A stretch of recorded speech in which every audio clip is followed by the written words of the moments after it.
Olá, minha gente, muito bom dia. Pois então, eu tenho que trazer aqui a vocês uma grande palavra, uma maravilhosa palavra.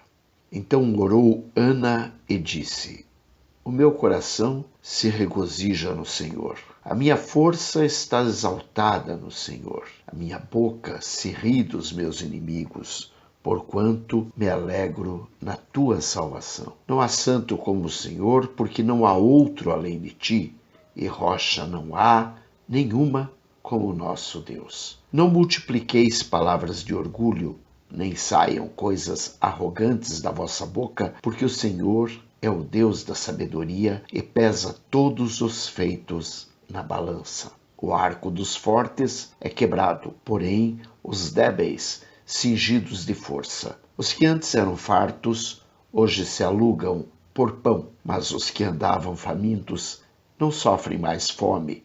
Até a estéril tem 7 filhos, e a que tinha muitos filhos perde o vigor. O Senhor é o que tira a vida e a dá, faz descer a sepultura e faz subir. O Senhor empobrece e enriquece, abaixa e também exalta, levanta o pobre do pó e desde o monturo exalta o necessitado, para o fazer assentar entre os príncipes, para o fazer herdar o trono de glória, porque do Senhor são as colunas da terra, e assentou sobre elas o mundo. Ele guarda os pés dos seus santos, porém os perversos emudecem nas trevas da morte, porque o homem não prevalece pela força. Os que contendem com o Senhor são quebrantados, dos céus troveja contra eles. O Senhor julga as extremidades da terra, dá força ao seu rei e exalta o poder do seu ungido. Primeiro livro de Samuel, capítulo 2, versículos 1 a 10. E aqui nós vimos o cântico de Ana. Ana era casada com Eucana e era uma mulher estéril. E ela subia todos os anos e ia adorar na região montanhosa de Efraim. E ela subia com seu marido e ia adorar de ano em ano lá em Siló. Ela, seu marido Eucana, e a outra mulher de seu marido, Penina, que eram as duas mulheres de Eucana. E eles iam adorar, e ela muito triste porque ela não tinha filhos, Penina tinha filhos, e pelo que consta na palavra, Penina a atormentava, Penina provocava ela de forma que ela vivia irritada, vivia triste, vivia entristecida. Até que ela ora, faz um voto ao Senhor, dizendo que se Deus lhe desse um filho, o entregaria para o sacerdote Eli, de forma que o sacerdote o criasse, porque ela estaria devolvendo aquilo que ela pediu a Deus. Depois desse voto, ela vai para casa, já com o coração mais alegre, mais liberto, menos entristecido. Ao cabo de um determinado tempo, ela realmente concebe e ela tem um filho, ao qual ela dá o nome de Samuel. Como ela disse, do Senhor o pedi, por isso Samuel. Aí ela entrega, depois que o menino desmama, ela leva esse menino até Eli e o devolve e diz que, havendo o menino desmamado, então ela estava devolvendo o que o Senhor lhe havia dado, para que o Senhor fosse louvado, honrado e glorificado por Samuel. E aqui nós vimos então que Ana, desta forma, faz uma oração, faz um cântico, onde ela glorifica o Senhor de todas as formas, mostrando que o coração dela estaria feliz demais no Senhor. Ou seja, nos ensinando como devemos estar nós mesmos, porque ela, naquela ocasião, ainda não conhecia a história e, consequentemente, ainda não sabia de Cristo. Mas nós vemos aqui que ela mesma fala que o Senhor é aquele que faz descer a cova e aquele que levanta da cova, ou seja, aquele que faz descer a sepultura, mas que também faz subir da sepultura. Ora, se ela sabia disso, só poderia saber disso pela fé. porque ainda não tinha acontecido o evento, esse maravilhoso evento que tem a pessoa de Jesus Cristo. Então nós vimos que ela exalta o Senhor, falando que o coração dela se regozija, que a força dela está no Senhor. E a força dela fica maior representada no Senhor.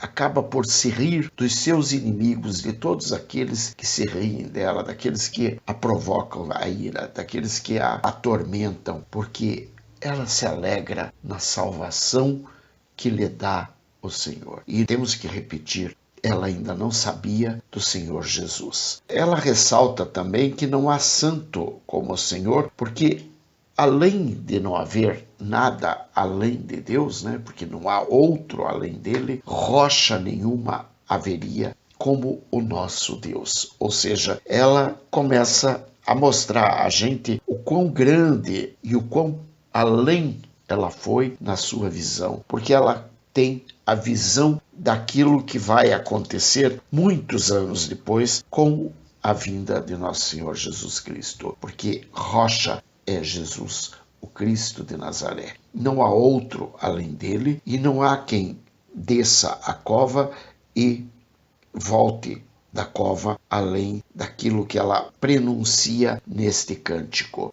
E ela ainda nos recomenda que não devemos multiplicar as palavras de orgulho, de forma que, ao saírem de nossa boca, elas não sejam multiplicadas coisas arrogantes ou palavras de orgulho, porque o nosso Deus é o Deus da sabedoria, é o Deus que tem a justiça, ou seja, ele tem a balança e o efa justos, porque ele nos pesa e pesa todos os nossos feitos, presente, passado e futuro, na sua balança pessoal. E ele não trabalha com 2 pesos e 2 medidas. Ela nos lembra também que, de qualquer das formas, os fortes são derrubados, os arcos dos fortes são quebrados, mas aquele que está caído, aquele que está alquebrado, aquele que está faminto, aquele que está machucado, aquele que está doente, aquele que está sentindo falta de alguma coisa, o terá, porque os débeis, aqueles que são fracos,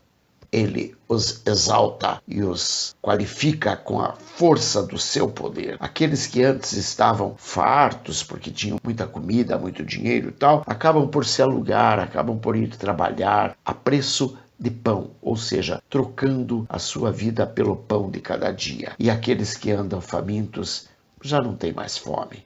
Até a estéril, diz ela, tem 7 filhos. E a que tinha muitos filhos perde o vigor. Então nós vemos aqui que ela realmente nos dá a visão do que seria uma verdadeira mulher de Deus, que verdadeiramente traz o louvor nas suas palavras. Bom, relembrando que ela também nos mostra que o Senhor tira a vida e também a dá, faz descer à sepultura e, além de tudo, exalta aqueles que ele quer exaltar e, além de tudo, faz com que as pessoas que desçam à sepultura também possam voltar a subir da sepultura, uma vez que ele é o que dá a vida e o que pode tirar a vida. Também nos lembra que ele nos levanta do pó, ele que nos exalta, ele que nos empobrece ou nos enriquece conforme esteja no seu agrado. É ele quem nos tira do pó e que nos faz levantar entre os príncipes, nos faz herdar tronos de glória, porque dele é que são as colunas da terra. É ele que nos assenta e que nos mostra todas as colunas assentadas no mundo, provando a nós o poder da sua grande glória. É ele quem cuida dos nossos pés, dos nossos passos. Agora, é ele também quem cuida dos passos dos perversos e que faz com que os perversos acabem por ficar emudecidos em um mundo de trevas e de morte. Porque o homem não prevalece por sua própria força, de forma alguma. E aqueles que ousam levantar-se contra o Senhor são quebrantados, porque dos céus troveja com eles, porque dos céus a voz do Senhor julga magistralmente. E ele julga de uma extremidade à outra da terra, dando força ao seu rei, ou seja, a Jesus, o Cristo de Nazaré, e exaltando o poder daquele que ele ungiu, principalmente a partir de Jesus, o Cristo de Nazaré. Após isto, e juntamente com isto, nós podemos lembrar a passagem que é correlata a esta e que nos mostra também, quase idêntico, o Cântico de Maria. Então nós vemos que o Cântico de Maria diz: então disse Maria, a minha alma engrandece ao Senhor, e o meu espírito se alegrou em Deus, meu Salvador, porque contemplou na humildade da sua serva, pois desde agora todas as gerações me considerarão bem-aventurada, porque o poderoso me fez grandes coisas, santo é o seu nome, a sua misericórdia vai de geração em geração sobre os que o temem. Agiu com o seu braço, valorosamente dispersou os que no coração alimentavam pensamentos soberbos. Derribou do seu trono os poderosos e exaltou os humildes. Encheu de bem os famintos e despediu vazios os ricos. Amparou a Israel seu servo, a fim de lembrar-se da sua misericórdia, a favor de Abraão e de sua descendência para sempre, como prometera aos nossos pais. Desta forma, nós percebemos que o Cântico de Maria, que está descrito em Lucas capítulo 1, versículos 46 a 55, é praticamente o mesmo cantado por Ana, quando Ana teve Samuel, e aqui quando Maria está para ter Jesus, o Cristo de Nazaré. Então a alma de Maria se engrandece no nome do Senhor, o seu espírito se alegra no Deus, o seu Salvador. Ela contempla a glória de Deus porque ele contemplou na humildade dela, e desde então ele mostrou ao mundo que ela também poderia ser considerada bem-aventurada, porque ela foi a escolhida para ser a mãe carnal de nosso Senhor e Salvador, Jesus Cristo de Nazaré.